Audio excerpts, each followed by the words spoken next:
Good evening, everybody. Thank you, Hannah. As Hannah said, I'm Mark Watkin-Jones. I'm the Chief Executive of Watkin-Jones. We came to market March last year, and we've had what I think has been a very successful year on the market. What are we and what do we do? Well, we're a developer which I think brings a difference to the student accommodation sector and other markets that we're looking to enter into. The way we run our business is very much around visibility on future earnings and revenues, and our key segment of our business model is our student accommodation pipeline. We deliver between 3,000 to 4,000 beds to market on an annual basis, and we look to have that out on a 3-year visibility. And in our current pipeline, we've got just under 9,500 beds across 27 sites. 15 of those have been forward sold through to institutions, and I'll talk you through about our model as I go through the presentation. And 7 more of those developments are in advanced legal negotiations. And typically, as I said, we bring 3,000 to 4,000 beds to market on an annual basis.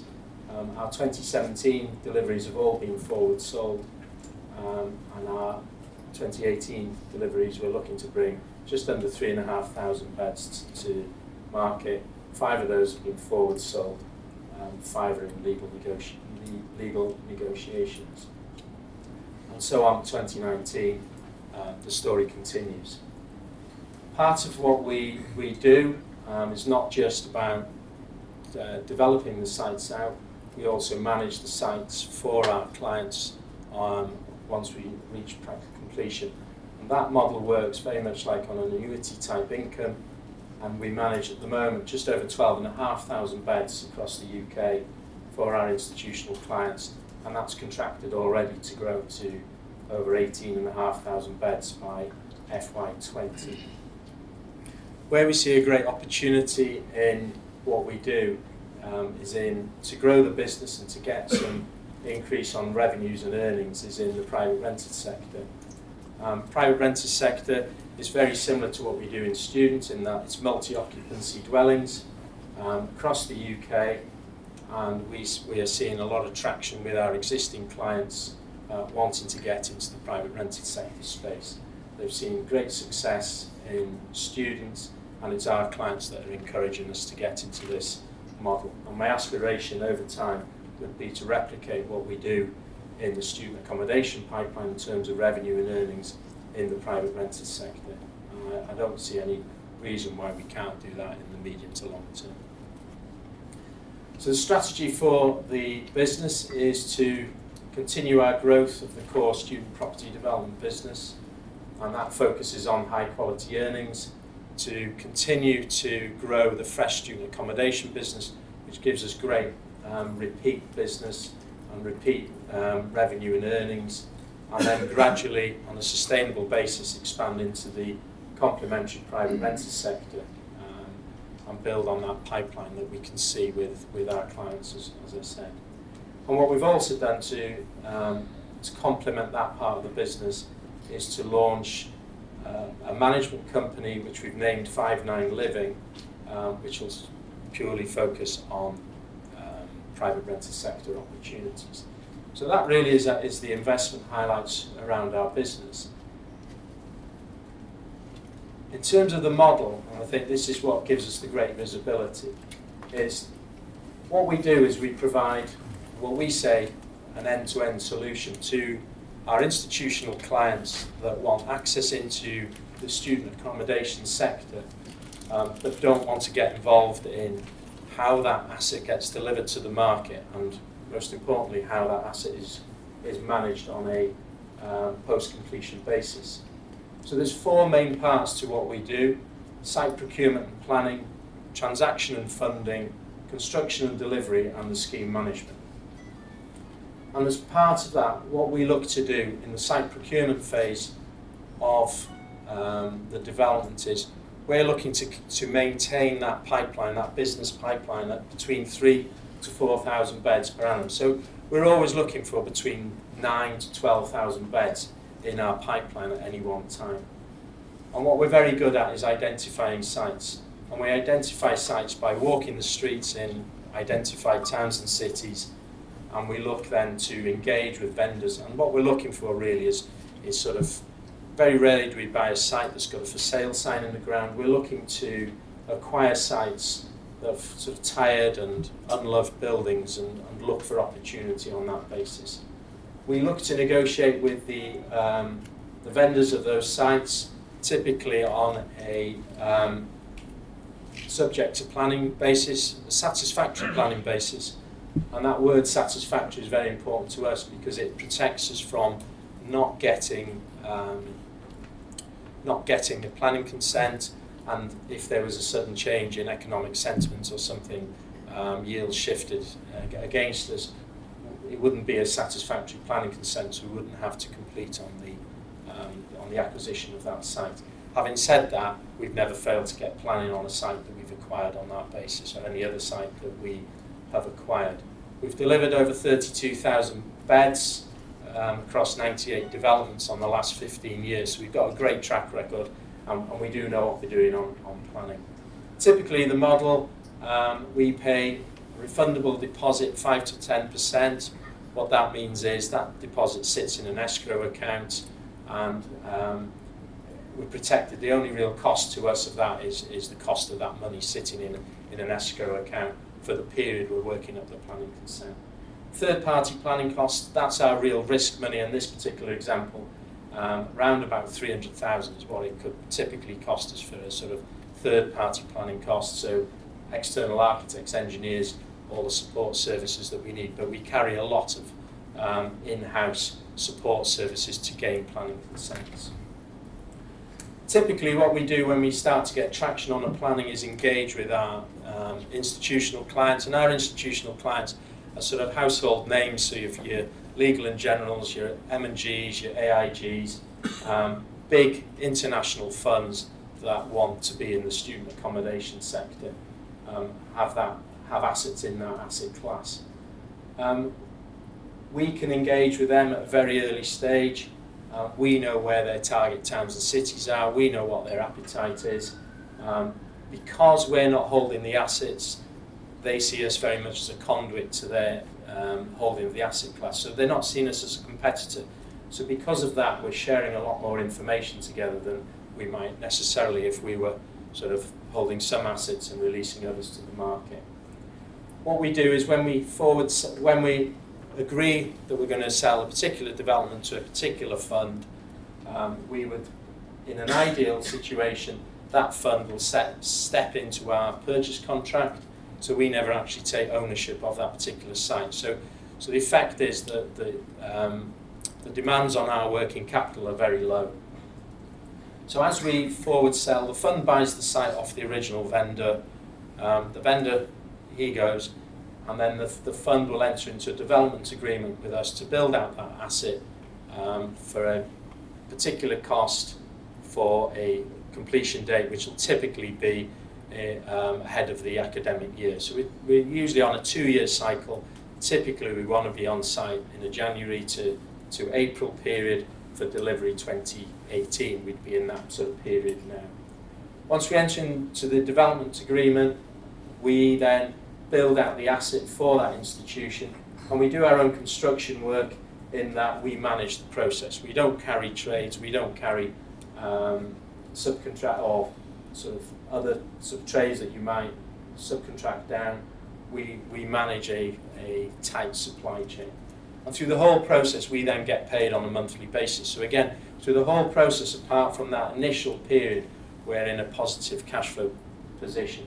And what we're looking to do is to effectively turn our EBITDA on an annual basis into cash. When we get to completion of the development, what I found in 2010 when we were developing this model was the institutions wanted access, they wanted the asset class, but the last thing we wanted to do was to manage students on a day-to-day basis. And what we did was we set up our business Fresh Student Living, and that's what's grown into the business that manages 12,500 beds on behalf of clients at the moment.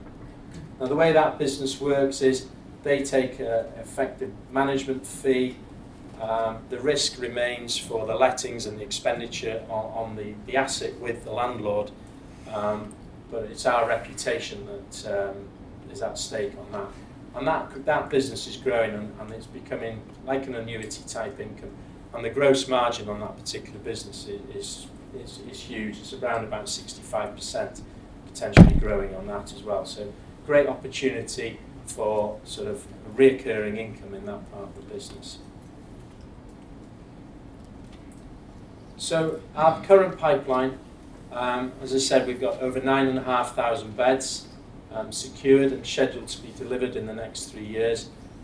Those are the locations that we've got, and as you can see here on the slide, all our FY17 developments have been forward sold, so giving us and really underpinning our revenue and earnings for this year. We've already sold 5 of the 11 schemes, which are the dark blue, for 2018. The other 5 of 6 schemes there are in legal negotiations to go through as a portfolio sale.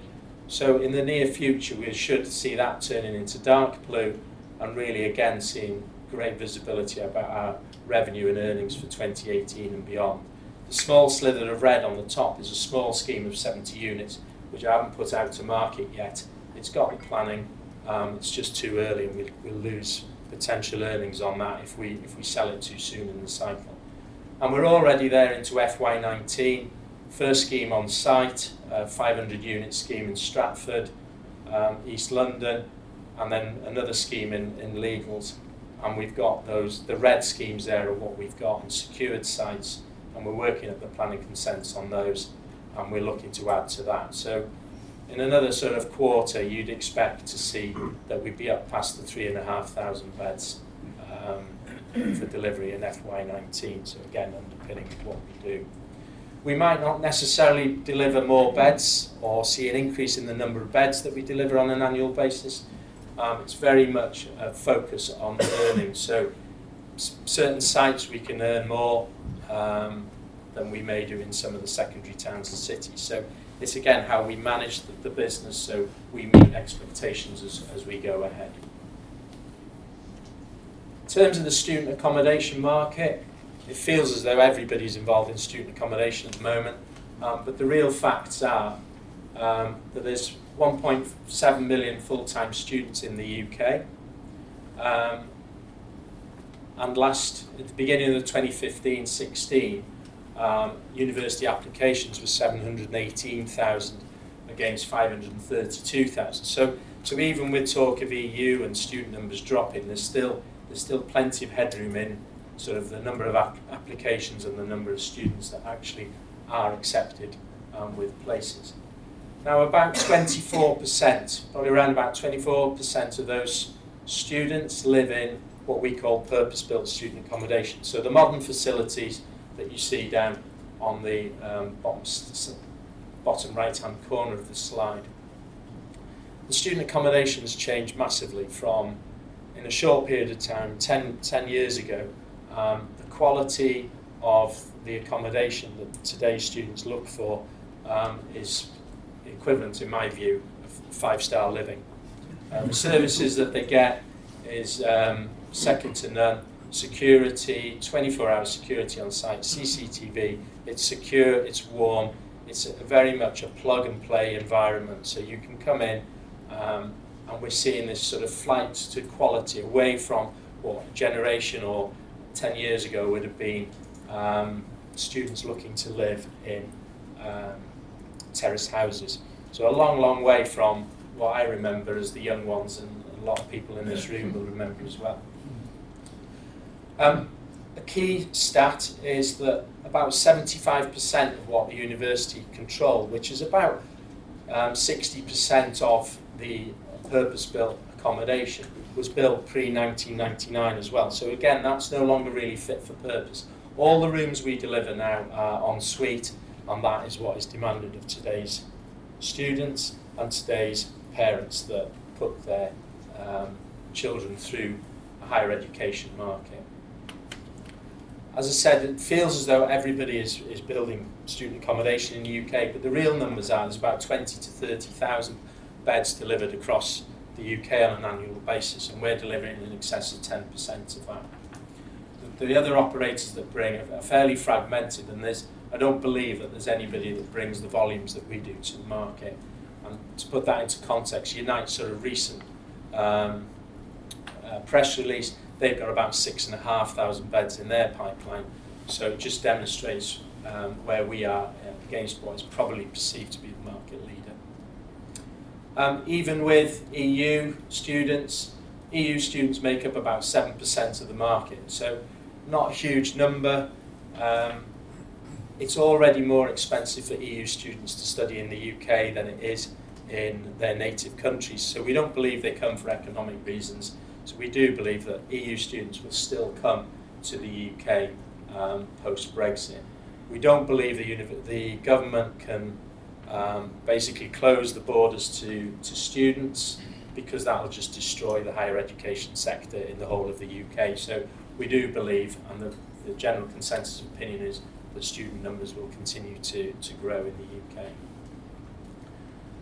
Fall in sterling has made it obviously cheaper for overseas students to live in the UK as well. So again, a lot of the demographics work in our favour. In terms of the investment demand, PBSA is seen as stable income producing asset, and in the sort of recession in sort of 2008 to 12, which we don't want to really think about again, but it was a very stable asset at that time, where we saw annual rental growth, and it's sort of counter-cyclical to sort of any downturns in